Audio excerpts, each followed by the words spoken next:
विखे पाटील साहेब देवेंद्र फडणवीस साहेबाला विचारतात काय गांडीत दम आहे, कोणाचा फोन लावायचा?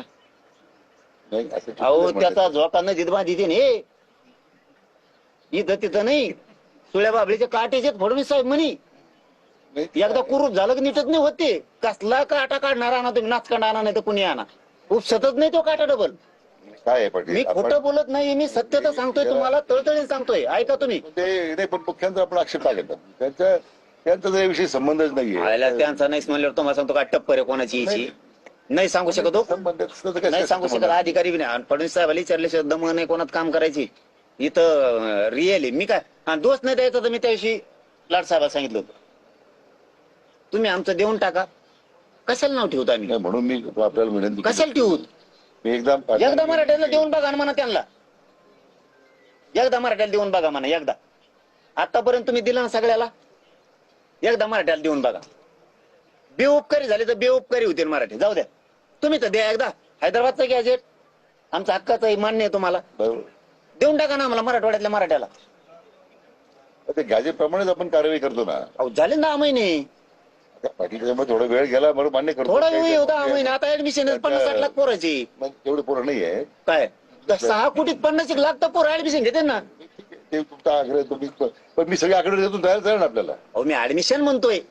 समजा आता 10वी 9वीचे पोरं 10वीत, 10वीचे पोरं 12वीत, 12वीचे पोरं 13वीत, 14वीत, 15वीत, 16वीत.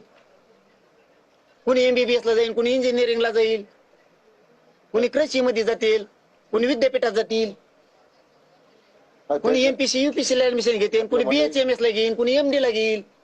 हे ऍडमिशन एकूण राज्यात 6 कोटी मराठ्यांपैकी 50-50 लाख तर पोरं सहज ऍडमिशन घेते ना. नाही कसं काय म्हणता तुम्ही? काय झालंय त्याच्यात बहुतेक लोकांनी पूर्वी आपले तसमी विदर्भाचं म्हटलं किंवा काही पश्चिम भागात म्हटलं, बरेच जुन्यावर बोलूच नका, तुमच्या पाया पडतो तुम्ही. जुन्यावर बोलू नका. हे नवीन 58 लाख नोंद येत म्हणतात, जुन्याचं काय काढतात ते 29. ते ना आम्ही एकच येत. आमचे रोज पोरी त्यांना देते, त्यांचे आम्हाला देतात. फक्त तिकून इकडे आली की ती ओबीसी इथं राहती, आणि तिकडे गेले की आमची पोरगी ती ओपन राहती. इकडे आणले तिकडची करून आणा पोरगी मराठवाड्यात.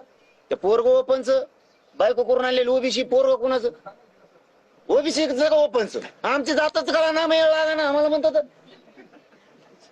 एक तिथं पोरी भेटायला टुक्कन मोडतोय, इकून तिकून आम्ही लफडे कुठाने करून जमितो. पोरगी ओबीसीची, पोरग ओपनच. तिकडची इकडची पोरगी तिकडे देवा, तिकडे बाप ओबीसीचा, माय ओपन, पोरग ओबीसी. ए चला चढा. आमच्या काळात काय लफडे कुठून ठेवले भाऊ तुम्ही? हे चुकीचं नाही, तुम्ही जुनं काढूच नका. आमचं म्हणणं 58 लाख नोंदी सापडल्यात. शिंदे समितीनं त्या शोधल्यात. लय मोठं कार्य केलंय त्यांनी. त्याचे प्रमाणपत्र देऊन आमच्या व्हॅलिटी द्या. 10 महिने झालं घासा कोरडा केलाय मी. 58 लाखापैकी आपल्या रेकॉर्डर जर आम्ही पाठवून दिलं की त्याच्यात किती लाख लोकांना व्हॅलिडिटी मिळाल्या, मग हरकत काय नाही. आम्ही आमचे फोन करतो. नाही आपल्याला देतो, आपण व्हेरीफाय करून घ्या. नाही आम्ही फोन करतो 58 लाख लोकांना. तुमची निघाली, प्रमाणपत्र निघालं का, व्हॅलिडिटी झाली का, असं करतो ना. ते आम्हाला रेकॉर्ड द्या, त्याच्याबद्दल मान्य. हैदराबाद गॅजेट नुसार एक सुद्धा प्रमाणपत्र दिलं नाही असं आमचं म्हणणं आहे. पण आयुक्त साहेबांचं मागच्या म्हणणं आहे की आम्ही 308 दिले. आणि जे 61,000 तुम्ही म्हणताय ही आमची पूर्वीची नोंद आहे, जी सापडलेली शिंदे समिती, तिच्यातच फक्त वरच्याकडील तुम्ही नाव टाकले हैदराबाद गॅजेट प्रमाणे. म्हणजे आमचीच नोंद आम्ही सापडली आणि तुम्ही द्या हैदराबाद गॅजेटला जोडू. आपण ते व्हेरीफाय पाठवून तुम्हाला यादी, मी यादी पाठवून व्हेरीफाय करून घ्या. नंबर 1.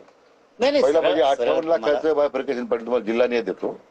ते झाला 58 लाख. ते विषय सोडून दिला आपण. आता आपण दुसऱ्या विषयात आलो होता हैदराबादच्या. हैदराबादला तुम्ही काय करा, 90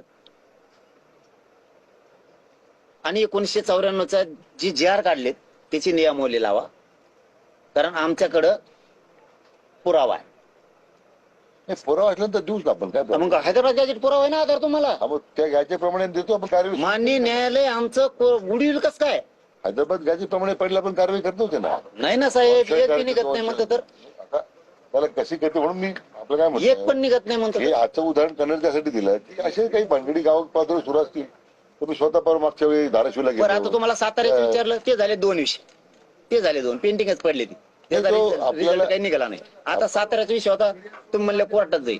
म्हणजे आता लेखी दस्तावेज सातारा संस्थांचा, कोल्हापूर संस्थांचा लेखी दस्तावेज, ज्या राजश्री छत्रपती शाहूराजांनी सगळ्या दुनियाला आरक्षण दिलं, ते जर मान्य न्यायालयात टिकत नाही म्हणल्यावर